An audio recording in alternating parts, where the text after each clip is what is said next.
ಗಣೇಶ.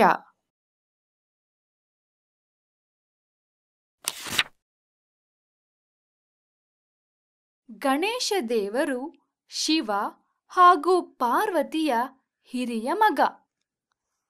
ಅವನು ತೊಂದರೆಗಳನ್ನು ಹೋಗಲಾಡಿಸಿ ಒಳ್ಳೆಯ ಭಾಗ್ಯವನ್ನು ತರುತ್ತಾನೆ ಎಂದು ಜನರು ನಂಬುತ್ತಾರೆ.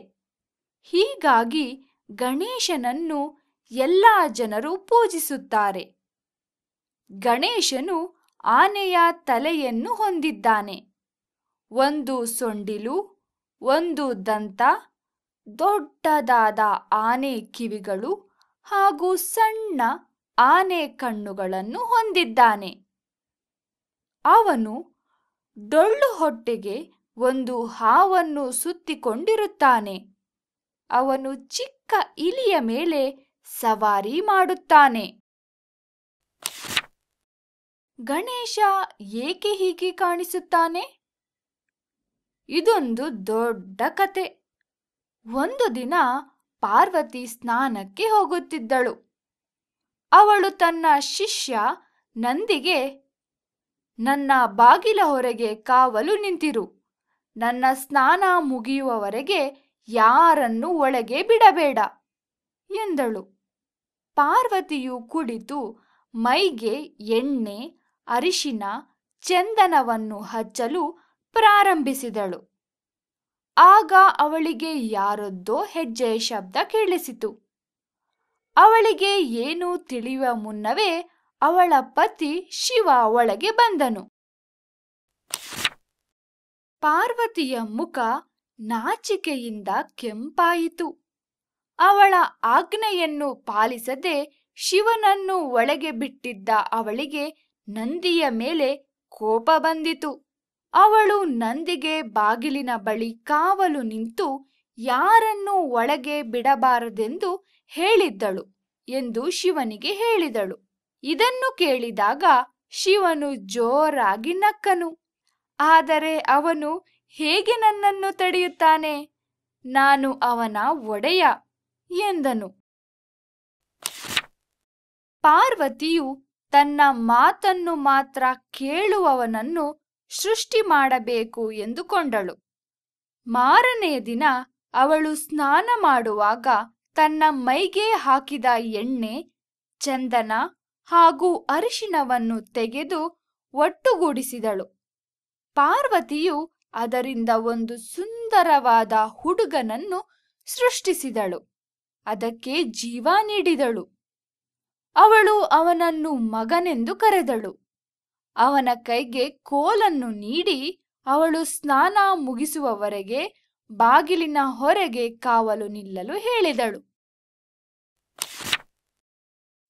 ಆಜ್ಞಾಕಾರಿ ಹುಡುಗನು ಕೋಲನ್ನು ಹಿಡಿದು ಬಾಗಿಲಿನ ಹೊರಗೆ ನಿಂತನು. ಸ್ವಲ್ಪವೇ ಹೊತ್ತಿನಲ್ಲಿ ಶಿವ ಬಂದನು. ಆ ಹುಡುಗನು ಶಿವನನ್ನು ತಡೆದನು.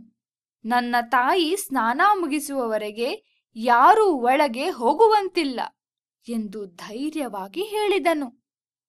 ಶಿವನಿಗೆ ಈ ಮಾತನ್ನು ಕೇಳಿ ಆಶ್ಚರ್ಯವಾಯಿತು. ಆ ಹುಡುಗನನ್ನು ಅವನ ತಾಯಿ ಯಾರೆಂದು ಕೇಳಿದನು. ಪಾರ್ವತಿ ಎಂದು ಹುಡುಗನು ಉತ್ತರಿಸಿದನು. ಶಿವನು ಜೋರಾಗಿ ನಕ್ಕು, ನಾನು ಈ ಮನೆಯ ಒಡೆಯ ಮತ್ತು ಪಾರ್ವತಿಯ ಗಂಡ. ನನ್ನ ಹೆಂಡತಿಯ ಕೋಣೆಗೆ ಹೋಗಲು ನನಗೆ ಯಾರ ಅಪ್ಪಣೆಯೂ ಬೇಕಾಗಿಲ್ಲ ಎಂದನು. ಶಿವನು ಏನು ಹೇಳಿದರೂ ಆ ಹುಡುಗನು ಕೇಳಲಿಲ್ಲ. ಅವನು ತನ್ನ ತಾಯಿಯ ಮಾತನ್ನು ಪಾಲಿಸುತ್ತಾ ಯಾರನ್ನೂ ಒಳಗೆ ಬಿಡಲಿಲ್ಲ. ಇದರಿಂದ ಶಿವನಿಗೆ ಅತೀವ ಕೋಪ ಬಂದಿತು. ಅವನು ಆ ಹುಡುಗನನ್ನು ಹಿಡಿದು ಕಟ್ಟಿ ಹಾಕಬೇಕೆಂದು ನಂದಿಗೆ ಆಜ್ಞೆ ಮಾಡಿದನು. ನಂದಿಯು ಆ ಹುಡುಗನನ್ನು ಹಿಡಿಯಲು ಓಡಿದ. ಆದರೆ ಸಾಧ್ಯವಾಗಲಿಲ್ಲ. ಹುಡುಗನು ತನ್ನ ಕೋಲಿನಿಂದ ನಂದಿಯನ್ನು ಹೊಡೆದು ಬೀಳಿಸಿದನು. ನಂದಿ ಅನೇಕ ಬಾರಿ ಪ್ರಯತ್ನಿಸಿದ, ಆದರೆ ಅವನ ಪ್ರಯತ್ನ ಫಲಿಸಲಿಲ್ಲ. ಇದರಿಂದ ಶಿವನಿಗೆ ಇನ್ನೂ ಕೋಪ ಬಂದಿತು. ಹುಡುಗನ ಜೊತೆ ಯುದ್ಧ ಮಾಡಲು ತನ್ನ ಗಣಗಳಿಗೆ ಹೇಳಿದನು. ಗಣಗಳು ಅವನನ್ನು ಹಿಡಿಯಲು ಯತ್ನಿಸಿದರು. ಆದರೆ ಹುಡುಗನು ಧೈರ್ಯದಿಂದ ಎಲ್ಲರನ್ನೂ ಸೋಲಿಸಿದನು. ಈ ಯುದ್ಧದ ವಿಷಯ ಎಲ್ಲಾ ಕಡೆಗೆ ಹಬ್ಬಿತು. ಈ ಸಮಯಕ್ಕಾಗಲೇ ಎಲ್ಲಾ ದೇವತೆಯರು ಯುದ್ಧವನ್ನು ನೋಡಲು ಬಂದರು. ಬ್ರಹ್ಮನು ಹುಡುಗನನ್ನು ಶಾಂತವಾಗಿಸಲು ಪ್ರಯತ್ನಪಡಿಸುವುದಾಗಿ ಹೇಳಿದನು. ಆದರೆ ಬ್ರಹ್ಮನು ಹುಡುಗನ ಬಳಿ ಹೋದಾಗ ಹುಡುಗನು ಅವನನ್ನು ತನ್ನ ಕೋಲಿನಿಂದ ಓಡಿಸಿದನು. ಇದನ್ನು ಕಂಡು ಶಿವನ ತಾಳ್ಮೆ ಮೀರಿ ಹೋಯಿತು. ತನ್ನ ತ್ರಿಶೂಲವನ್ನು ಹಿಡಿದು ಹುಡುಗನ ಬಳಿ ಓಡಿದನು.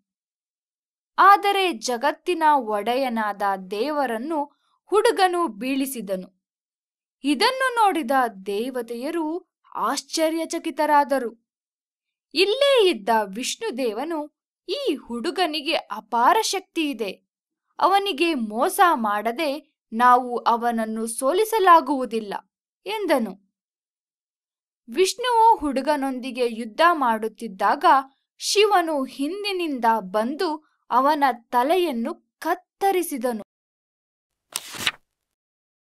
ಪಾರ್ವತಿಯು ಸ್ನಾನ ಮುಗಿಸಿ ಬಂದು ತನ್ನ ಮಗ ಸತ್ತಿರುವುದನ್ನು ನೋಡಿದಳು.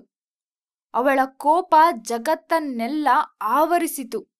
ಆಕಾಶವು ನಡುಗಿತು, ಸಾಗರಗಳು ಬಿಸಿಯಾದವು, ಬೆಟ್ಟಗಳು ಪುಡಿಯಾದವು, ಬಿರುಗಾಳಿಯು ಜೋರಾಗಿ ಬೀಸತೊಡಗಿತು. ಇಡೀ ಜಗತ್ತಿಗೆ ಕತ್ತಲು ಕವಿಯಿತು. ದೇವತೆಗಳಿಗೆಲ್ಲ ಭಯವಾಯಿತು. ಪಾರ್ವತಿಯ ಕೋಪವನ್ನು ತಣ್ಣಗಾಗಿಸಲು ಪ್ರಯತ್ನಿಸಿದರು. ಓ ಪಾರ್ವತಿಯೇ, ನೀನು ಇಡೀ ಜಗತ್ತಿನ ತಾಯಿ, ಎಲ್ಲಾ ಜೀವಿಗಳು ನಿನ್ನ ಮಕ್ಕಳು. ಶಾಂತವಾಗು, ಇಲ್ಲದಿದ್ದರೆ ನಿನ್ನ ಕೋಪ ಅವರನ್ನೆಲ್ಲ ನಾಶ ಮಾಡುತ್ತದೆ. ನಿನ್ನ ಮಗನಿಗೆ ಜೀವ ಕೊಡುತ್ತೇನೆಂದು ನಾನು ವಚನ ಕೊಡುತ್ತೇನೆ ಎಂದು ಶಿವನು ಬೇಡಿದನು. ಶಿವನು ವಚನ ಕೊಟ್ಟಾಗ ಪಾರ್ವತಿಯು ಶಾಂತಳಾದಳು. ಅವನಿಗೆ ಮತ್ತೆ ಜೀವ ನೀಡಿದರೆ ಸಾಲದು, ಅವನು ಗಣಗಳ ನಾಯಕನಾಗಬೇಕು. ಎಂದಿಗೂ ಜನರು ಅವನನ್ನೇ ಮೊದಲು ಪೂಜಿಸಬೇಕು ಎಂದು ಪಾರ್ವತಿ ಹೇಳಿದಳು. ಶಿವ ಅವಳ ಬೇಡಿಕೆಗಳನ್ನು ಒಪ್ಪಿಕೊಂಡನು. ಹೋಗಿ ಉತ್ತರ ದಿಕ್ಕಿಗೆ ತಲೆ ಹಾಕಿ ಮಲಗಿರುವ ಮೊದಲ ಪ್ರಾಣಿಯ ತಲೆಯನ್ನು ತೆಗೆದುಕೊಂಡು ಬಾ ಎಂದು ಶಿವನು ನಂದಿಗೆ ಆಜ್ಞೆ ಮಾಡಿದನು. ಒಂದು ಆನೆಯು ಉತ್ತರ ದಿಕ್ಕಿಗೆ ತಲೆ ಹಾಕಿ ಮಲಗಿದ್ದನ್ನು ನಂದಿಯು ನೋಡಿದನು. ಅದರ ತಲೆಯನ್ನು ಕತ್ತರಿಸಿ ಶಿವನ ಹತ್ತಿರ ತೆಗೆದುಕೊಂಡು ಹೋದನು. ಶಿವನು ಆನೆಯ ತಲೆಯನ್ನು ಹುಡುಗನ ಶರೀರಕ್ಕೆ ಜೋಡಿಸಿದನು. ಹುಡುಗನಿಗೆ ಮತ್ತೆ ಜೀವ ಬಂದಿತು. ಗಣೇಶ ಎಂದರೆ ಗಣಗಳ ನಾಯಕ ಎಂಬ ಹೆಸರನ್ನು ಅವನಿಗೆ ನೀಡಿದರು. ದೇವರು ಅವನ ಗುಣಗಾನ ಮಾಡಿದರು. ಅವನ ತಂದೆ ತಾಯಿಯರು ಅವನಿಗೆ ಆಶೀರ್ವಾದ ಮಾಡಿದರು. ಗಣೇಶನನ್ನು ವಿಘ್ನೇಶ್ವರ ಎಂದರೆ ತೊಂದರೆಗಳನ್ನು ನಿವಾರಿಸುವವನು ಎಂದು ಕರೆಯುತ್ತಾರೆ. ಯಾವುದೇ ಮುಖ್ಯ ಕೆಲಸವನ್ನು ಪ್ರಾರಂಭಿಸುವ ಮುನ್ನ ಅವನಿಗೆ ಪೂಜೆ ಮಾಡುತ್ತಾರೆ. ಇದರಿಂದ ತೊಂದರೆಗಳನ್ನೆಲ್ಲ ಹೋಗಲಾಡಿಸಬಹುದು ಎಂದು ಜನರು ನಂಬುತ್ತಾರೆ.